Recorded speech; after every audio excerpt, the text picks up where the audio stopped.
guys, and welcome back to some more survival games.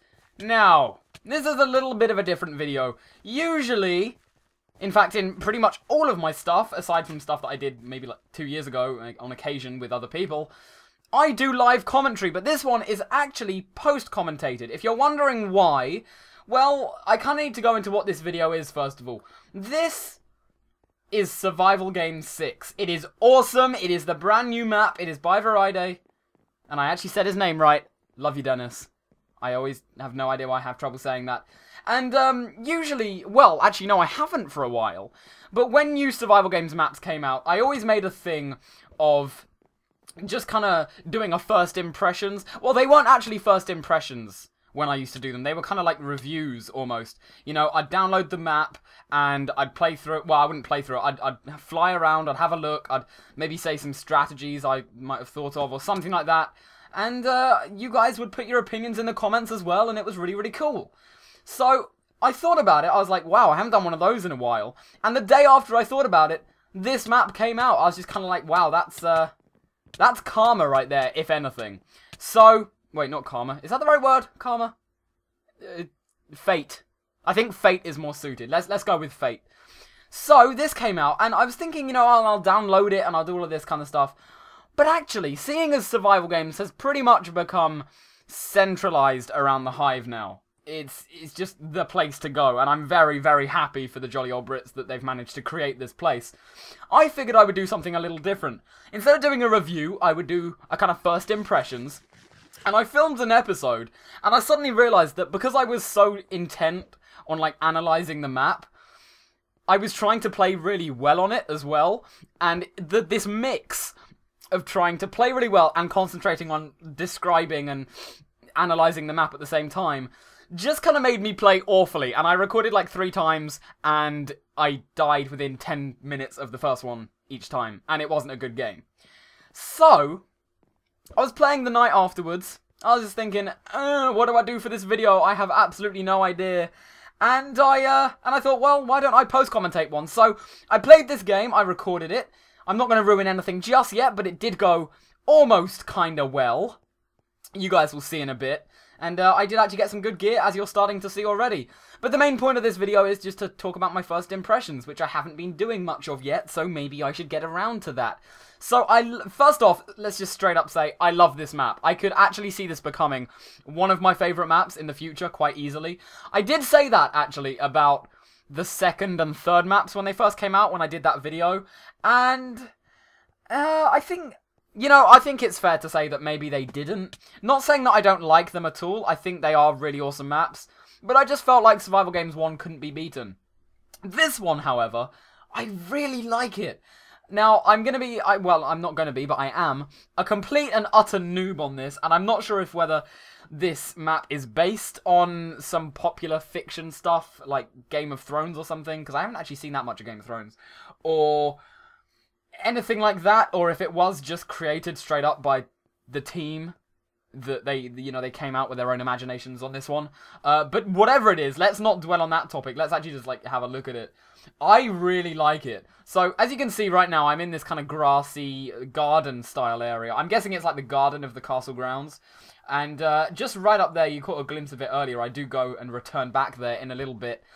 Is this kind of big castle grounds, and there's so many buildings within there. You've got the main castle, you've got some towers, which is what I was in earlier, and you've also got like a little village as well. It's just like a whole castle ground. I know there's a word for that, like the olden day kind of communities that were centered off with a massive town wall and stuff, but I really can't think what it is. So I'm not going to spend time on trying to figure out what that word is. Let's just move on and pretend that I know what it is, and that I've said it many times, and you guys are proud of me. Thank you. I love you too. But yeah, you got these gardens, you got the castle up there, and it just works. It's really, really smooth. There's lots to explore in this one, which I think that was the trouble I had with the Big City Survival Games map. I can't actually remember if that was, I think that's Survival Games 2. I'm almost 100% that it is, but just in case I screw myself over. Actually, you know what, screw it. I'm going to go with it being Survival Games 2. I'm pretty sure it is. But the one with that is that there was so much to explore that it was a bit too much, I think. And I think that's the reason Survival Games 2 didn't become one of my favourites. Because it was, not only was it quite easy to get lost in some of the buildings, but there just wasn't a good chest to area ratio, I guess you could call it. Whereas in this one, it's a big map. You know, you're not expecting to go into this and just think, oh boy, I'm in a really small map and I don't know where to hide or anything like that. No, there's lots of stuff to do. But I just feel like the chests are placed in really, really good ways, which in survival games is pretty damn important, I think we can agree. You know, if you can't get chests, then you can't do anything. Actually, yeah, this was cool. I found this cart just outside the castle grounds, and I got a couple of bits in here, which was nice. What's in the second chest? Oh, yeah, I got some chain boots and all that good stuff, and that filled me up, and that kind of made it so that I had a good winning chance in this one, actually. And this was my first... Well, no, this wasn't my first game. This is my first recorded game that I actually am going to use on my channel on this map. So I'm really glad that it went quite well. I mean, I should just do this in the future. I should just record a whole bunch of episodes and then just use the one that makes me look amazing. I mean, that's why I don't redo Hunger Games or Trouble in Mineville challenges, because I could just record them and make myself win every one. But I don't. But I'm very tempted to do that. I won't. That would be bad. But yeah, there's lots to explore, lots to play. There's also some parkour-y style bits. I mean, you don't have to parkour them, but you can. Which is what I like. I like that optional parkour. I think that's really awesome. It's really smooth. It's just very goddamn sexy. So that's nice. Again, just awesome job on this. You got these little tents over here, which are really, really nice. And yeah, it's the hive, so the chests aren't chests. And people have actually been asking me. I've told this a couple of times to you guys in previous videos, but I have had a few comments saying, why on the hive are chests just like cubed pistons, which are kind of weird. Although everything in Minecraft is cubed, so that doesn't even make any sense. That is because, or at least this is the reason I believe, I haven't verified this with Matt, but I'm almost 100%, it is to stop chest detection, because you know you can get those mods that just make everything else invisible apart from chests, and then you can walk to that chest and find one. Well, that doesn't happen on this server. Oh no, they're too good for this. Oh god, yeah, I had a really epic battle here, actually. I had two really epic battles here in a second. So, yeah, keep your eyes peeled for that. That was pretty cool. So this is kind of the more towny, villagey section that I was talking about. Again, you've kind of got these houses around, bigger houses over, like up there you can see the towers as well. I think those towers surround the whole map as well. So that was what I was running when I was running away from that guy at the start. That was what I was running on, the bridge from one tower to another. So those look really cool, and because I was actually up in a tower, you can kind of guess the layout of all of those from what you've seen on this video already. And then, yeah, they surround this kind of towny area, which is just really well done. Looks really nice. Kill you, cow. Come on, I want your meat. Just looks really nice. And look, I didn't notice the guy to my right over there. I didn't notice it. He starts attacking me. What happens? Well, lag happens. I actually was uploading a video when I played this game. Because again, you know, I wasn't recording any commentary, so I didn't feel like it was a really professional, serious thing I needed to do. Because, as I said, I could just record a whole bunch more of episodes. So there we go. That really helped out for me. So I just figured, yeah, I'll just upload. And it didn't actually work out well. I'll give away a spoiler. I do make it to deathmatch, and you will see what happens because of the lag, which is very annoying. But aside from that, it was a very fun game, and I'm really glad this was actually the game that I got to play and put up on my channel on this map for the first technical video, because it just looks really nice, and it was a very fun game to play. I'm sure you're already getting the gist of this, guys. I enjoy this map. Yeah, I was getting this weird skipping thing. I think my mouse was dying. I need to get a new mouse, seriously. But you're probably getting the gist of this already, just like, so, I'm only about 9 minutes into this video, and I can already pretty much tell, yeah, Yoshi really likes this. Now, I went into here and I used, I don't even know why, I'm not talking about the map right now. I'm just talking about kind of my own little tactics, but I used it so I could see out the corner of my eye if someone was coming up the stairs. That guy lags through the spire. Well, it's not a spire, it's a brick wall. Or cobblestone wall, and I still get him, and he had a diamond. Although I will ruin it, I didn't manage to find another diamond, sadly. That would have been awesome. I probably, you know, even with the lag, I probably would have won if I found another diamond, because it's a diamond sword. It's like, seriously. And then I spend forever freaking going through my inventory. I'm actually here for quite a while, because I think there's like 4 people, and then me left, maybe. Yeah, I think there was like 5 total people left in the game at this point, so I was doing quite well. I was quite happy. And I was already at this point thinking, yeah, I'm going to use this for the video. Definitely for the Survival Games 5 first impressions. So, these little houses, they all have little designs in them, and I really like that. I like that they're all different. I have, not that Variede's maps aren't like this at all, but this is just kind of a note that I think I'm saying, not just specific to this map, but all of his. But compared to some survival games maps, I have played a few where you go into a building and the outside design is a little bit different, but the inside is like exactly the same. Personally, I'm not a fan of that. That can be your decision. I mean, there's nothing wrong with it. I'm just personally not a fan of it. The reason for that is not just because I don't think it looks aesthetically sexy, which it doesn't really. I mean, you go into a building and you want to see different stuff all the time. But different layouts allow different tactics. You know, if you're going into somewhere, you're not going to know where all the chests are, so you might spend time finding that. And then if someone's searching for chests, they're going to be in that building longer. Meaning, if you're trying to make them your prey, you know, you can go up and have more time in the house with them unless they come down and that kind of stuff. Like, it's a very vague answer, but keep in mind, when you're analysing, like, survival games tactics, not that I'm one to talk at all, but when you're analysing survival games tactics, you kind of have to figure that this isn't a scripted game in any manner of the word. So, it's with real people all the time doing pretty much infinite combinations of moves and movements and strategies and thought processes and all of that kind of stuff.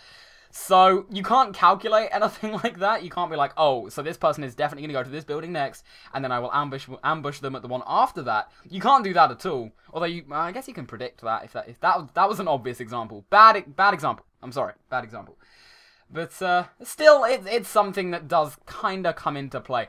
Also, this building, I believe this is like the town hall or something. This is awesome. I love this. As you can see, the center's right over there. So, if you're spawning pretty much over the other way, kind of to the left of where I was first spawning and where I first ran at the start of this game, you've got all the kind of more regal buildings and such, I think. Or at least I went into a tower that was like that. And then you got this market around, which is nice. And I love having markets around it. I also love the one that is in Trouble in Mineville. On, oh, what's the name? I think the map is called Mineville, right? I love that because that gives an excuse to have loads of chests around the spawn. And I really like that idea of having these, oh, here we go. I really like that idea of having these, of course, chests in the center that you go for in survival games. And then having a bunch of them really close to the spawn when you run out. Because, yeah, I loved that. I did not see that guy until he just jumped through my arrow. Because it kind of gives this opportunity for people who didn't get a good shot at the center chests to actually, you know, get some good gear. And the more good gear that people have, the more fun games are going to be, ultimately. Because the more intense and the more strategic you've got to play. So, big thumbs up for that one. Again, I'm returning to the town hall. I'm almost 100% sure this is the town hall. It looks like a town hall to me, and it's in the place that I would imagine a town hall to be located. So, feel free to disagree with me. Again, actually, I still don't know if this is based on anything in the media or anything pop culture-y or anything like that. I actually have no idea. And I tried looking into it, but I couldn't actually find any information on it. It's not like I went into this just thinking, I'm not going to do any research on this map at all. But my only real research actually was playing the games. But, you know, it's fine. Let's pretend that I actually did do research, and I'm a very professional YouTuber. That would be nice. It is all a facade, but still, let's just pretend. That's what a facade is, isn't it? Anyway, so town hall, very, very nice, and I feel like a noob here. I saw it was 20 seconds to deathmatch. I was just like, yeah, I'm just gonna keep camping. I'm gonna camp until it does it and just watch this. Watch the staircase. Hence why I keep shifting. I'm just like, oh yeah, I'm a noob. So, I guess, going into deathmatch, that's kind of my analysing of Survival Game 6. It's really nice.